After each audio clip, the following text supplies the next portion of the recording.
Hello, imagine a group of people so devoted to their leader that they are willingly cutting ties with their friends and family, giving their leader their money and possessions, and sometimes even sacrificing their own lives to please them. This is a sad reality for many people involved in cults. The psychology of cults shows how charismatic leaders use their social influence and psychological manipulation to cause these people to grow extreme beliefs and behaviors to please the leader, and how it can ruin their lives. Now, understanding the psychology can help us see these things that people are using to manipulate people and get them to do things, and how it can help us save these people from falling into these traps and not get hurt from them. Now, I've done a lot of research for this, and the research I will be using today is from Keith Henson in his book Sex, Drugs, and Cults, Corinna Knoll in her article called From Smallville to the Sex Cult, and Jonica Best, her book Cults, A Psychological Perspective, and Dennis Tornish, A Leadership in Cults.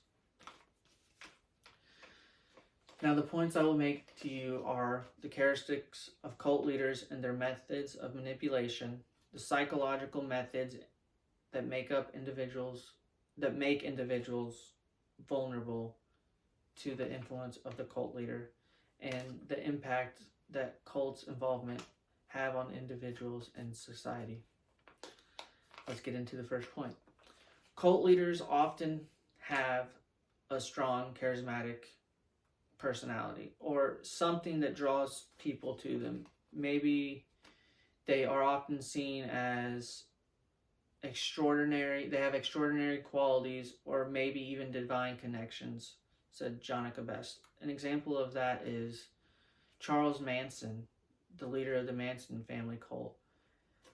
He often had people call him Father, Devil, or even God. So to them, he was seen as like a godly, like a figure who had an immense amount of power and also used fear tactics. But another thing is isolation tactics. So the cult leaders would often isolate members from outside influence. Like they'd make you cut ties with your family and friends, and then they'd make you have like communal living, so you'd live within the cult and everything you experienced was with them, so there was really no way out.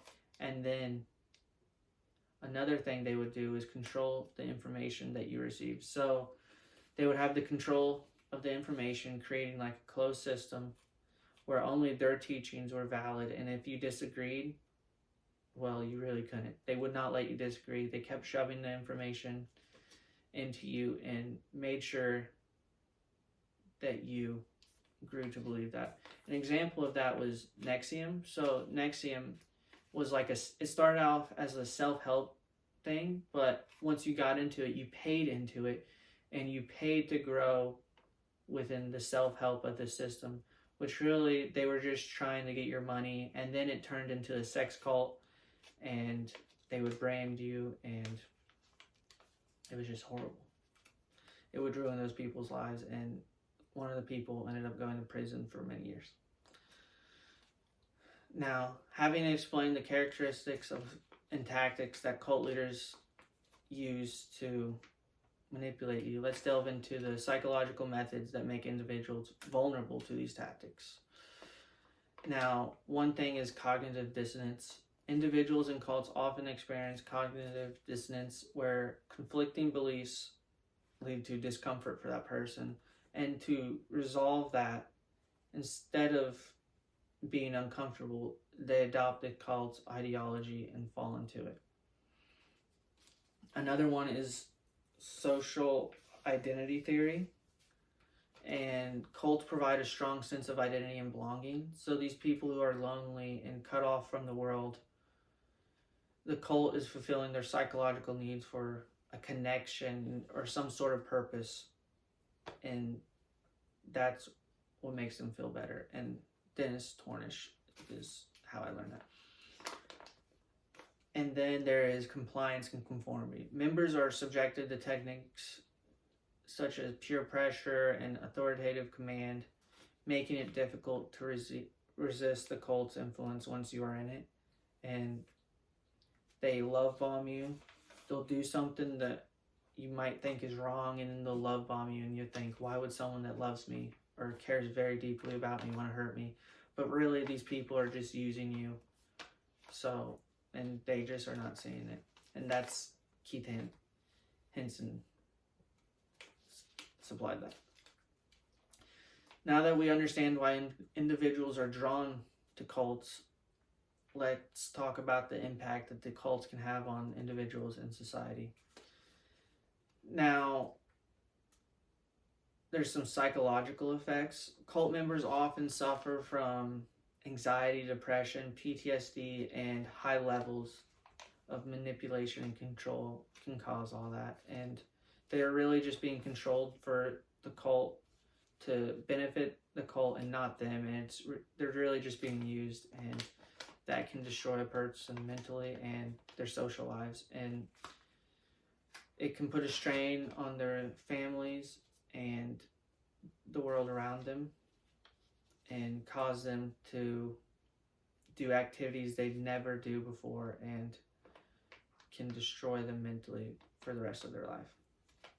Now, some societal consequences are that many leaders in cults end up going to prison because it can start off small and then it grows and grows and gets crazy, like the Manson family. And then a recent one is Nexum.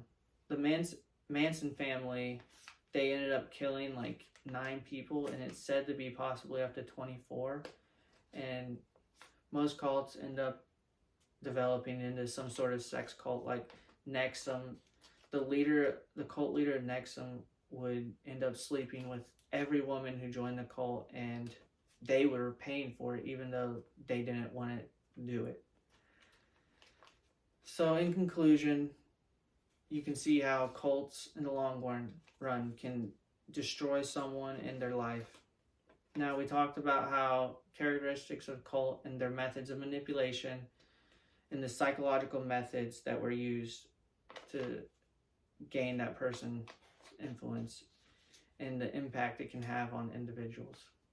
By understanding the philosophy behind cults, we can better recognize the signs that we are being manipulated and protect ourselves and our loved ones from these dangerous groups. Thank you.